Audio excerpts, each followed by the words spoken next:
Hello, everybody. It's Bosco here. You're watching the Stuff That Works channel, and we're talking about the 108 challenge, the 108 square foot challenge out back. I want to show you what we're working with. This is the area. The left-hand side will be a 250-gallon IBC tote. That's where our little tilapia fishies will work and live and play.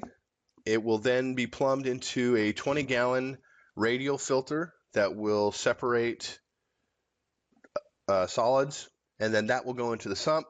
That sump will then pump that ammonia and nitrate-rich nutrient water up into grow beds along the front. From your perspective, where you're looking, there will be PVC pipe grow beds that will leverage the nutrient film technique.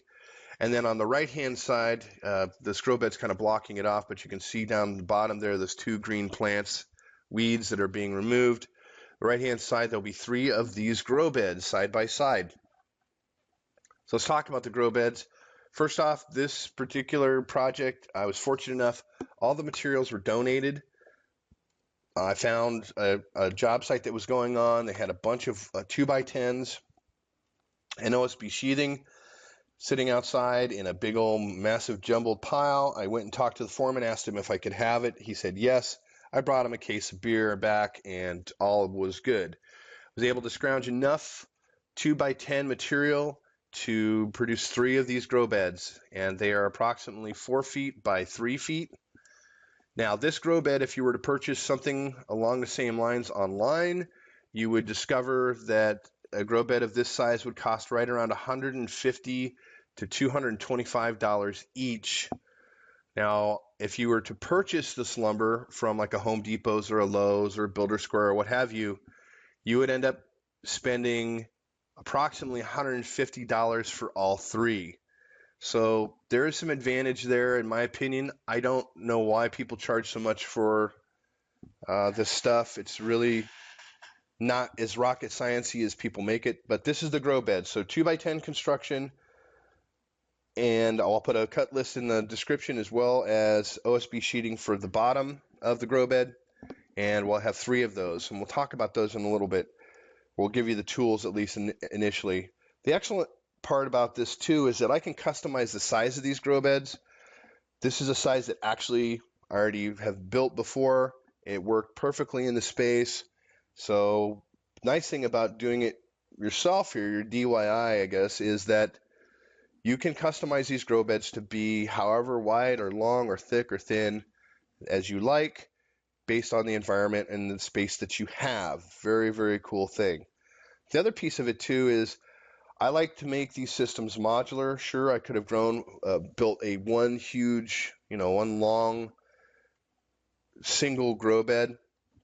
The problem that I have with that, number one, is this isn't a permanent fixture in this environment. I'm going to have to move it. That's going to be a real painful process when you're talking about an 8-foot long, 8-foot long grow bed. And I also like to have it modular because I may want to change one of the grow beds out and turn it in front. Instead of being a media bed, I might want to try something new, and I don't have to affect the entire system. So next up, we're going to talk about tools. I'll show you the basic tools you need. There's not a lot of them. Let me cue that video up, and I'll be right back. Okay, here we are. These are the tools. Let's get started. Upper left, that's a framing square. All you really need is a ruler. That's all that's really necessary to be able to mark the lines across the board. Next to that, we have a tape measure, then a hand drill for drilling things, and a saw, a circular saw for cutting things and sawing things. You could definitely use a hand saw. You don't have to use a circular saw. Just if you do, just make sure you do your best to kind of cut those lines straight. Below that, we have our 2 boxes of screws. On the left is a 1 5/8 inch deck screw. That'll be used for fixing the lathing that's at the bottom, that 1x2, as well as securing the OSB to the bottom of the grow beds. Then we have a 3-inch deck screw, which will be used for the basic construction of the 2x10 material of the grow boxes. There's a knife there for various and sundry uses. And then we have a level. The level is pretty critical. We need to be able to make sure that we're able to level these beds. It will go a long way towards plumbing them and making sure that our siphons are working well. So that's a very good idea to have.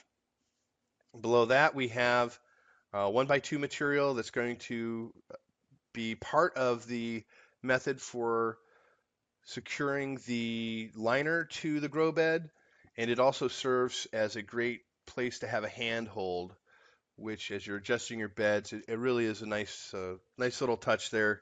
Someone recommended it to me about 3 years ago, and I've been using it ever since. And then last but not least, on the lower left there, we have our pond liner. You can also use 6mm plastic roll that you find in the painting department. It's basically a painter's tarp. I recommend black because one, it looks better, and two, it looks better. I'm using Hydroton, the light expanded clay aggregate. So this pond liner is way overkill for that. So that's the tool list. I'm Bosco, and you're watching the Stuff That Works channel, and we'll see you soon.